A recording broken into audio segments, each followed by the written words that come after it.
Yeah.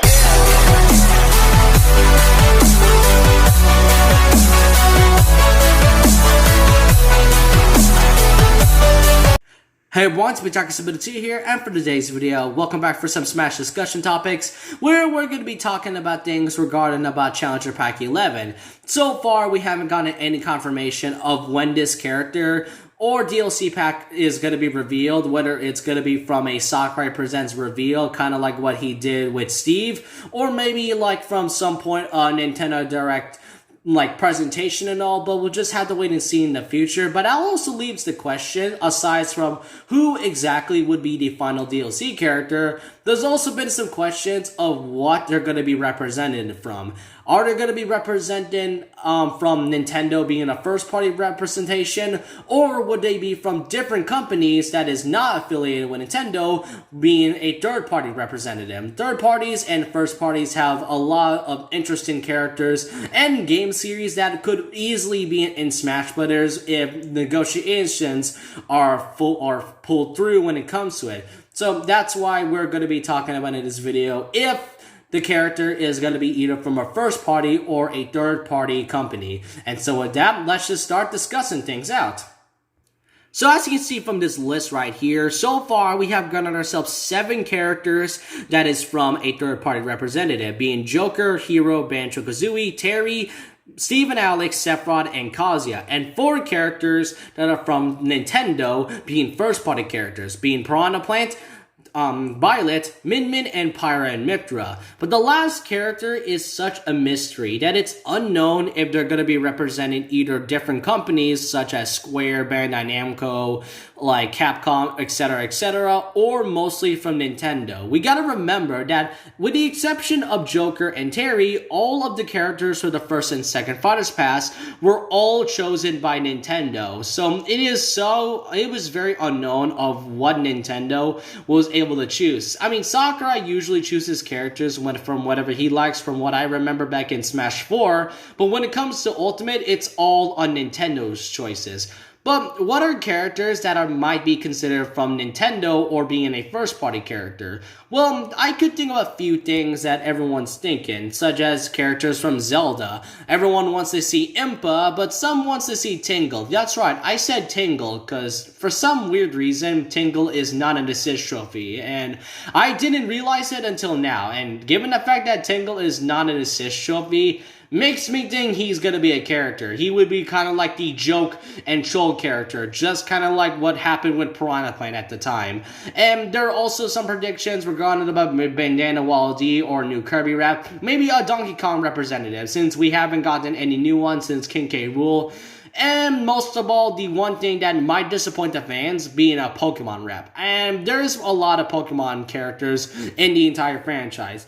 Most of them would consider to be one from Generation 8 being Cinderace from Sword and Shield.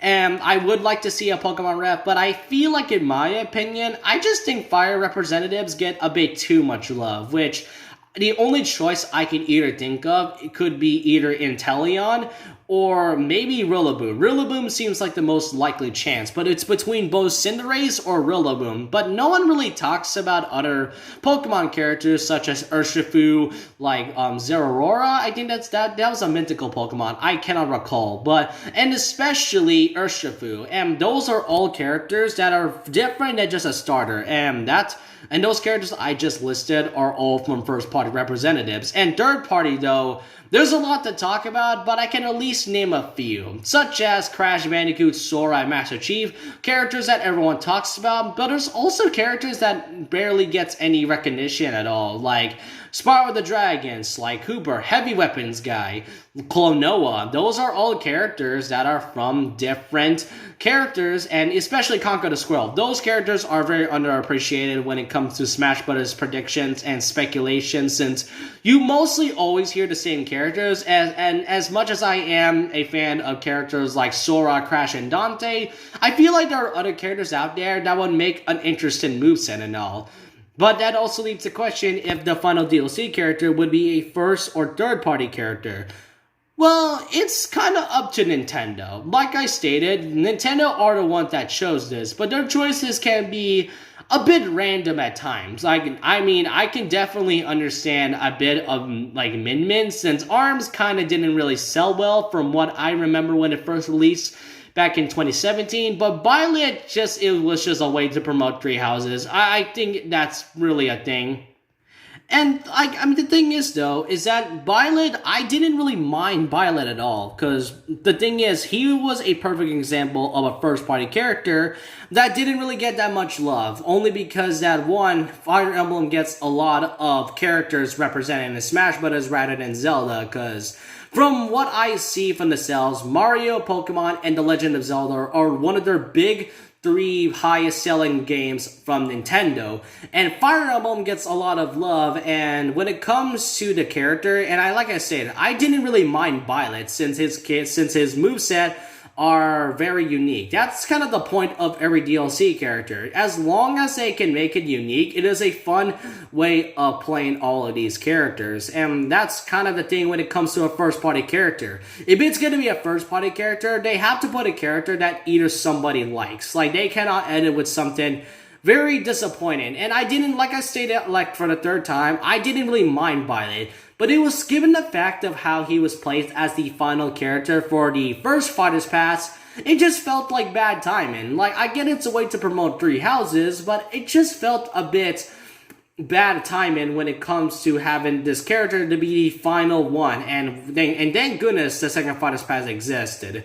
But all I have to say is that they cannot end this off with something that is pretty bad. When it comes to a final DLC character, they mostly had to end it off on a high note, and that's kind of what happens when it comes to the past Smash games that ended off characters that kind of felt meh. Brawl had Olimar to be the final character, and Korra and Bayonetta were the final two characters that were announced. Korra, like Violet, was very hated for being a Fire Emblem character, but Bayonetta has a mixed bag when it comes to about her reveal. Some say that she didn't really deserve the spot. A lot of them really love Bayonetta because she was an unexpected character. And that's kind of the point of what's been going on with the second Fighters Pass. So far, there's been characters that has been very unexpected that no one would really think of. Like, who would even expected Steve to come out after Banjo's reveal, or a second Square Enix rep, or a Tekken rep after all, ever since Heihachi became a Mii costume.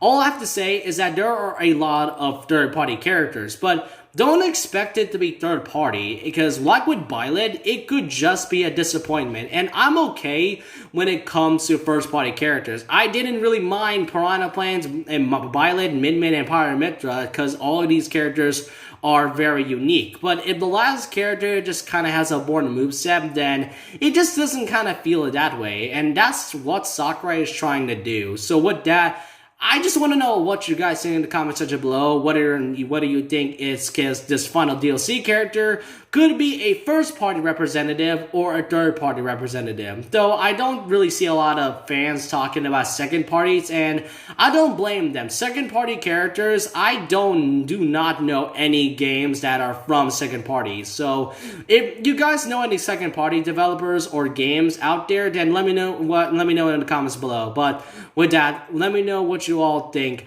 whether or not this character would be a first or third party character. All your opinions down below. And so with that, leave a like, comment, subscribe, hit the notification bell for more videos, follow my Twitter, and I'll see you guys next time. And remember this, once a legend, always a legend. Like a Hellcat.